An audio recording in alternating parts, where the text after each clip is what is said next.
तांगशुओ भागता हुआ आता है।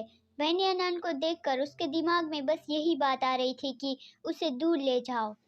उन लोगों के बीच खड़ा उसका पूरा शरीर थका हुआ था। उसकी आंखों में कोई उम्मीद नहीं थी और उसका शरीर टूट चुका था। मैं बस उसे मेरा प्यार दिखाना चाहता था, भले ही वो अपना भरोसा खो चुका हो।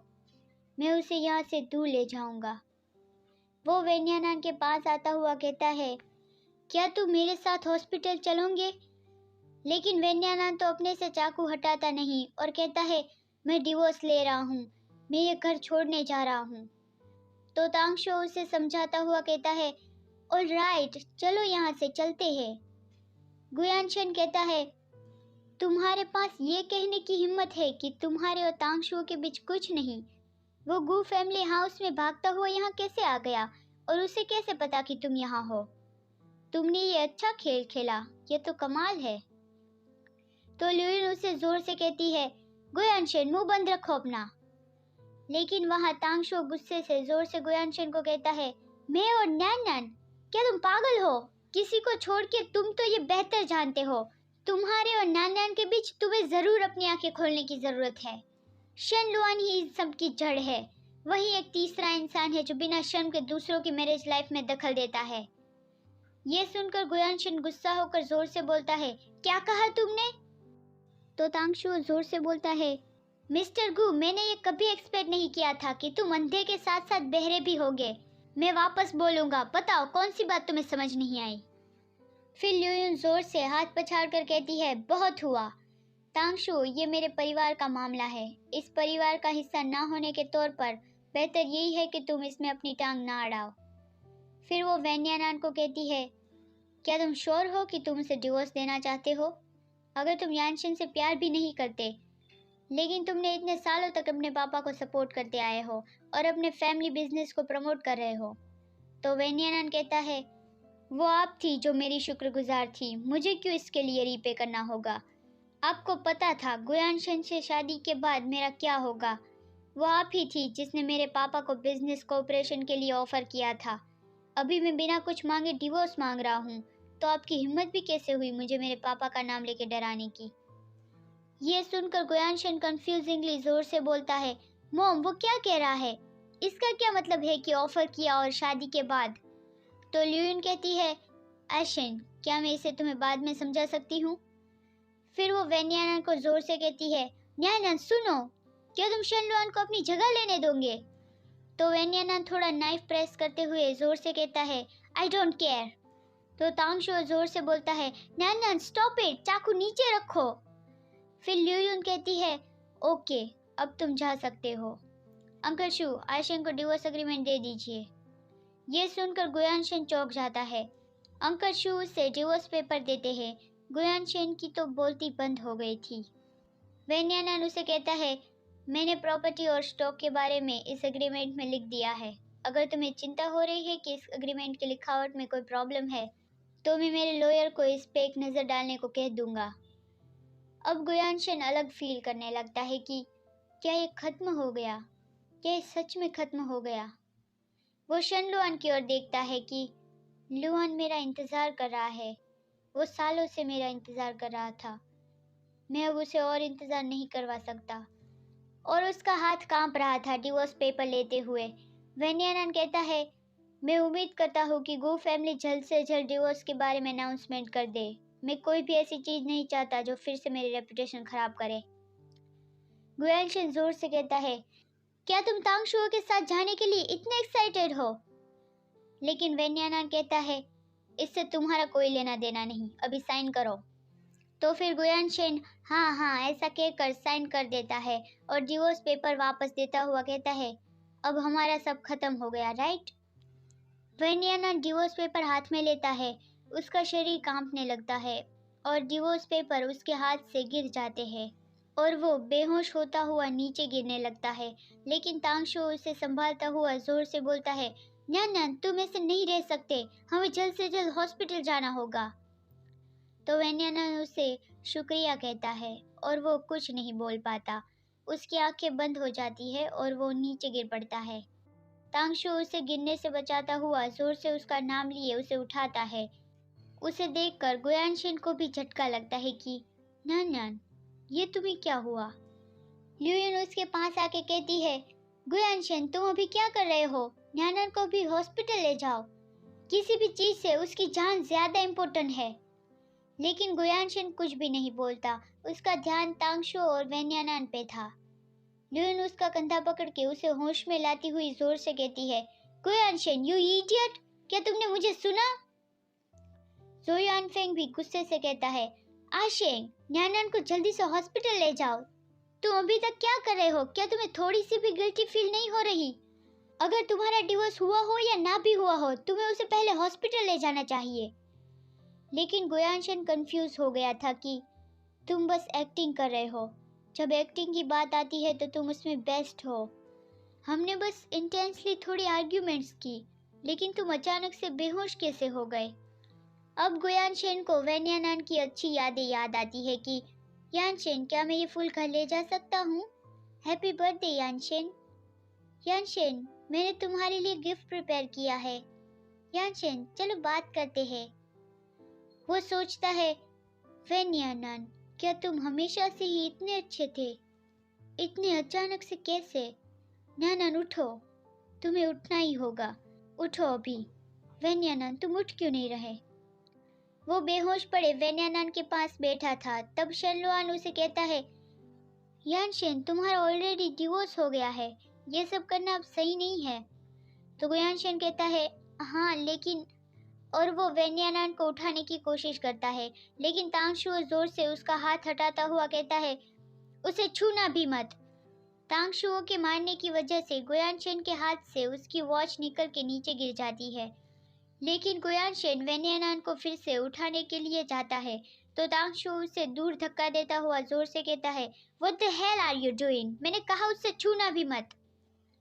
तो गुयानशन कहता है, उसका बहुत खून बह रहा है। तो तांगशुओ कहता है, गुयानशन दूर रहो, तुमने इतना एब्सेंट माइंडेड रहने की जरूरत नहीं, और तुम दिखाना क्या चाहते हो? फिर तांगशुओ वेन्यानान को उठा लेता है और गुयानशन को कहता है, उसके पास कभी मत आना। ये सुनकर और देखकर तो गुयानशन गिर जाता है। वहाँ शेनलुआन उसे संभालने के लिए उसके पास आता है। तांगशुओ वेन्यानान को उठाकर भागता हुआ चला जाता है और कह जाता है, तुम्हारा और न्यानान का रिश्ता अब खत्म हो गया है। शेनलुआन गुयानशन को कहता है, यानशन उठो, सब ठीक हो जाएगा, तांगशुओ उसको संभाल लेगा, अब ये खत्म हो गया है। तो गुयानशन शॉकिंगली सोचता है, क्या बस यही था? मेरा और न्यानान का, क्या हमारा रिश्ता सच में खत्म हो गया? फिर वो वेन्यानान की दी हुई वॉच हाथ में लेता है और उसे पकड़ के भागते हुए चला जाता है। वहाँ शेनलुआन दांत पीसता रह जाता है कि वो सब उस न्यानान के पीछे पड़े हैं। गुयानशन झूठे, अब इसका क्या मतलब है? तुम मुझे समझते क्या हो? वहाँ गुयानशन भागता हुआ तुरंत ही गाड़ी में जाता है और तांगशुओ के पीछे जल्दी से ड्राइव करके जाने लगता है। वो मन में सोचे जा रहा था कि वेन्यानान हमें अब भी कुछ क्लैरिफाई करने की ज़रूरत है, मैं तुम्हें जाने की इजाज़त नहीं देता। तांगशुओ वेन्यानान को लेकर हॉस्पिटल पहुंचता है। वो ज़ोर से बोल रहा था, तुम ठीक हो जाओगे, हम हॉस्पिटल पहुंच गए हैं, सब ठीक हो जाएगा। वहाँ नर्स उसे पूछती है, क्या तुम इसका परिवार हो? अगर हाँ तो मेरे साथ चलो एडमिशन प्रोसीजर के लिए। तो तांगशुओ कहता है, मैं उसका दोस्त हूँ। फिर वेन्यानान को अंदर ले जाया जाता है और नर्स उसे बाहर रुकने को कहती है और पेशेंट की फैमिली को तुरंत कांटेक्ट करने को कहती है। तो तांगशुओ जोर से कहता है, हाँ मैं समझ गया, लेकिन वो ठीक तो हो जाएगा ना? उसका बहुत ज़्यादा खून बह चुका है। डॉक्टर कहता है, जब मैं उसे चेक कर लूँगा तो मैं तुम्हें बता दूंगा, तब तक धीरज रखो। फिर तांगशुओ वेन्यानान के पापा को कॉल करने की सोच रहा होता है कि मैं अंकल वेन को ये कैसे समझाऊंगा। वहाँ गुयानशन भागता हुआ आता है तो तांगशुओ उसे देखकर गुस्से से कहता है, तुम यहाँ क्या कर रहे हो? किसी को भी यहाँ पे तुम्हारी जरूरत नहीं। लेकिन गुयानशन उसका कॉलर पकड़ते हुए वेन्यानान के बारे में पूछता है कि वो कैसा है। तो तांगशुओ जोर से कहता है, इससे तुम्हारा कोई लेना देना नहीं, निकलो यहाँ से। लेकिन गुयानशन भी उसे जोर से कहता है, तुम खुद को समझते क्या हो? जवाब दो मेरा, उसे क्या हुआ है? तो तांगशुओ कहता है, मैं तो एटलीस्ट उसका दोस्त हूँ, और तुम उसके क्या हो? ये सुनकर गुयानशन को रियलाइज होता है कि मैं कौन हूँ उसका। वेन्यानन अभी 1 घंटे से ऑपरेटिंग रूम में है और उसके पापा वहाँ आते हैं और बहुत ही परेशान होते हुए तांगशुओ से कहते हैं, तांगशुओ, तुमने फोन पे बताया था कि नैनन पिछले कुछ दिनों से गुम था, और अब वो कैसा है? तो तांगशुओ से कहता है, जब वो उठेगा तब हमें मालूम पड़ेगा। डॉक्टर अभी तक बाहर नहीं आए हैं। सब ठीक हो जाएगा अंकल वैन, चिंता मत करिए। तो वेन्यानन के पापा कहते हैं, मैं कैसे चिंता ना करूं? वो पिछले कुछ दिनों से गायब हो गया था और किसी ने मुझे बताया तक नहीं। फिर वो गुयानशन को कहते हैं, क्या हो रहा है? उसे चोट कैसे लगी? तो गुयानशन कहता है, मुझे नहीं पता। तो मिस्टर वैन जोर से कहते हैं, तुम्हें नहीं पता? तुम उसके पति हो, तुम्हें ये कैसे नहीं पता? तो गुयानशन उसे कहता है, मैं घर पे था और मैं उसे ढूंढ रहा था जब वो गायब हो गया था, तो और मैं आपको बताना भूल गया। लेकिन मिस्टर वैन उसका कॉलर पकड़ के जोर से कहते हैं, तुम भूल गए? मुझे नहीं लगता कि तुम भूल गए होगे। तुम्हें तो नैनन की परवाह ही नहीं। अगर उसके साथ कुछ भी बुरा हुआ तो मैं तुम्हें छोड़ूंगा नहीं। तब वहाँ डॉक्टर दरवाजा खुलता है तो वेन्यानन के पापा उसे कहते हैं, डॉक्टर, मेरा बेटा कैसा है? क्या वो ठीक है? तो डॉक्टर कहता है, क्या पेशेंट के पिता है? ये अच्छी बात है कि परिवार का कोई सदस्य आ गया। पेशेंट की जान अभी खतरे में नहीं है। ये सुनते ही वेन्यानन के पापा को शांति हुई और वो पूछते हैं कि वो उठेगा कब। तो डॉक्टर कहता है, वो कब उठेगा ये तो उसकी हालत पे डिपेंड करता है। ज़्यादा से ज़्यादा 5 दिन लग सकते हैं। पेशेंट की ऐसी हालत कैसे हुई? उसे सर पे किसी कठोर चीज से मारा गया है और उसके शरीर पर काफी सारी चोटें भी है। नर्स ने कहा कि वो यहाँ अपने दोस्त के साथ आया था। वो एक पुलिस ऑफिसर के साथ क्यों नहीं आया? ऑल्सो चेकिंग से हमें उसके शरीर पर काफी पुराने घाव भी मिले हैं। उसके सर पे, हाथों पे, पैरों पे और शरीर के कई हिस्सों में। शायद मैं आपको परेशान कर रहा हूँ, लेकिन उसके साथ कोई अब्यूजमेंट नहीं हुआ, राइट? तो मिस्टर वेन जोर से बोलते हैं, अब्यूज? ये तो मुमकिन ही नहीं। डॉक्टर, जो पुराने घाव आप बता रहे हैं वो शायद तब के हैं जब मेरा बेटा हाई स्कूल में था। तब उसकी हालत सच में खराब हो गई थी। तो डॉक्टर कहता है, कुछ घाव लंबे समय पहले के नहीं है। जो मैं अभी देख रहा हूँ वो उसे कुछ साल पहले जो हुआ था उसका रिजल्ट है। मैं कोई पर्सनल सवाल नहीं पूछूंगा। एनीवे, आपको भी अपना ध्यान रखना चाहिए, नहीं तो आप भी बीमार पड़ जाएंगे। बाय द वे, जब पेशेंट यहाँ पहुँचा था तब हमें सच में उसे बचाने के लिए तुरंत एक्शन लेने की ज़रूरत थी, तो मैंने फैमिली के बिना ही ऑपरेशन एग्रीमेंट साइन कर दिया था। जब अब उसके एज ए फैमिली मेम्बर यहाँ आ गए हैं तो मैं वो आप पे छोड़ता हूँ। तो मिस्टर वैन कहते हैं, थैंक यू डॉक्टर, तुमने ये सही काम किया। मैं अभी वो फॉर्मेलिटीज़ फिलअप कर देता हूँ। तो डॉक्टर कहता है, पेशेंट अभी ऑपरेटिंग रूम से किसी भी वक्त बाहर लाया जाएगा, तो आवाज़ कम करिए क्योंकि पेशेंट को आराम करने की ज़रूरत है। गुयानशन डॉक्टर से वेन्यानन की हालत के बारे में सुनकर चौंक गया था कि उसे हाई स्कूल में सीरियस इंजरी हुई थी। मुझे तो ये पता नहीं था। फिर वेन्यानन के पापा उसकी ओर देखकर कहते हैं, मुझे तुम्हारा एक्सप्लेनेशन चाहिए। तो गुयानशन कहता है, मुझे सच में कोई आइडिया नहीं है कि वो कैसे गुम हो गया था।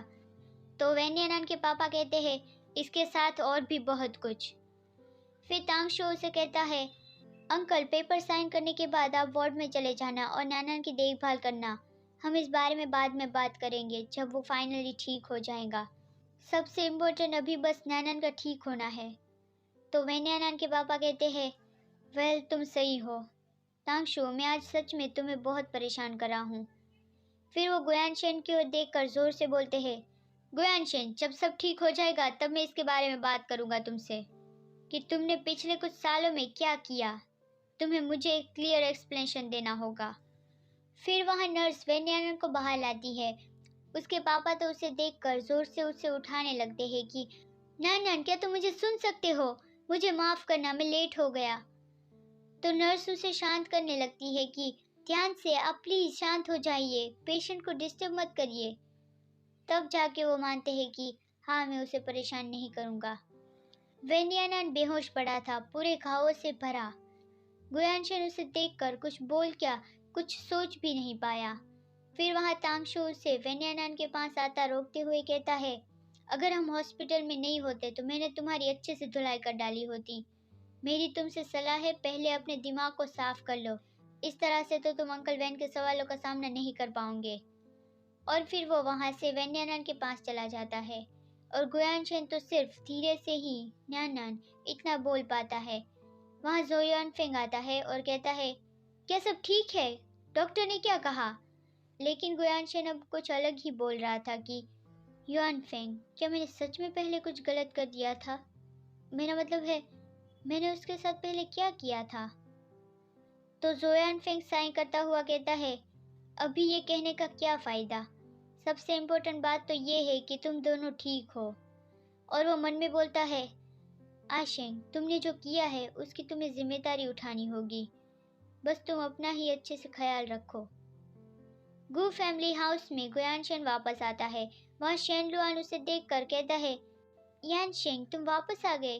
क्या तुम ठीक हो? और वो मन में बोलता है, मैं विश करता हूँ वो ऑलरेडी मर गया हो। लेकिन गुयानशेन वहाँ से जाने लगता है तो शेनलुआन कहता है, क्या तुम बात करना चाहते हो? क्या उसे कुछ हो गया? गुयानशेन उसकी ओर देखता है लेकिन कुछ नहीं बोलता। तो शेनलुआन कहता है, अच्छा तो तुम थक गए हो, क्या मैं तुम्हारे लिए सूप बना दूँ? उसने वो नेकलेस हाथ में पकड़े रखा था तो गुयानशेन उसे कहता है, वो नेकलेस मुझे दे दो।